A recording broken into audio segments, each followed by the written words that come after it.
I find it really useful to have like checklists for different things on the boat, where things are, briefings and things like that. It saves me having to kind of reinvent the wheel, and when I've got new crew on board they can see how the boat operates. But I think they're useful as well for like what if scenarios, and one of them that I talked about with my crew before coming down in February from the Algarve to the Canaries was, what do we do if we come across a boat, a small boat with people, refugees, migrants on board. I think it's quite a realistic thing to think about if you sail in the Med or in the Channel or down to and around the Canaries.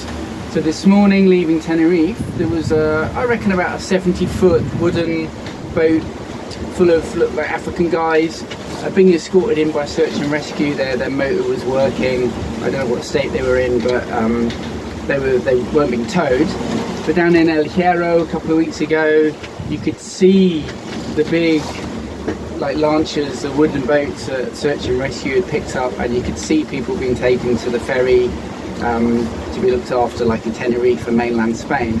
But what do we do? We're a small boat ourselves, so I thought I'd share the thoughts that myself and a couple of different crews had come up with.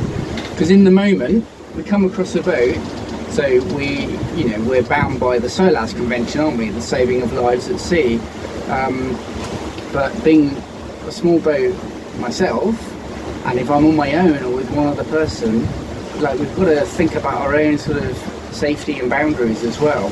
So the kind of list we came up with, like, we spot a small boat, first thing is to stand back and assess the situation, don't rush in. Then we want to try and communicate with that boat, but we want to maintain a distance between us and that boat. So I've heard of stories of a small boat and they were alongside each other for hours, and then suddenly somebody started gunning towards the yacht, and what's going on there? So I think you need to maintain a bit of a distance, but we've got to open up communication with that boat. So how many people are on board, what state are they in, do they need help, have they had any contact with the Coast Guard? I would keep one person on watch all the time. I can't anchor watch, but like really watching that boat, just from the stories I've heard where suddenly unexpected things happen. And if people are desperate, we want to do our best to help them, but we don't want to be overwhelmed on our vessel as well. We've got to think of our own safety. So we'd stand back and assess, we'd communicate with the boat, we'd maintain a distance, and we'd keep a watch. If they do need assistance, then it's calling the Coast Guard, a Mayday relay or a PanPan relay. And we'd keep the small boat informed, obviously, of what we're finding out. And then we'd contact AlarmPhone. So I have a Garmin Inreach, and I can text, I can't call.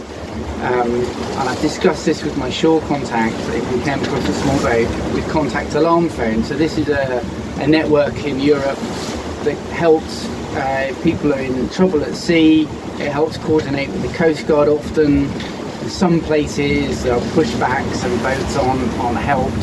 So AlarmPhone is there to kind of reassure the people on the boat, work out where they are, and there's a whole network there that can provide assistance way more than we can at sea. So we'd contact AlarmPhone and let them know what's going on. I'd contact my shore contact as well and let them know what's happening. And I'd record all actions in the logbook. So there'd been, there's some countries like in Italy where people have been given hassle for people smuggling when they're towing a boat in distress. We record everything and it covers us.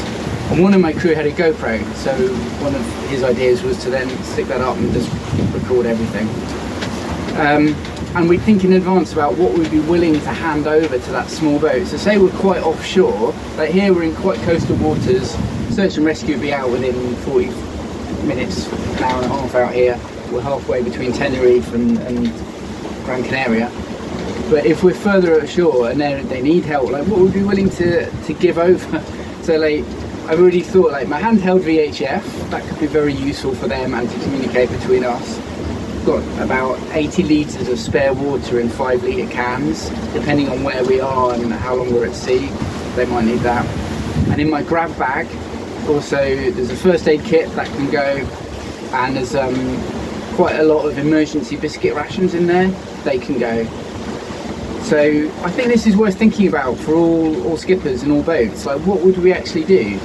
And like with any other scenario, then we're a little bit better prepared if it does happen, really. And the final thing, like if it does happen, we get into port or anchor, I think I'd get everybody on board just to write their own account of what happened. So they're my thoughts about a what if scenario coming across a small boat offshore, which, you know, is increasingly likely these days. Be interested in people's thoughts.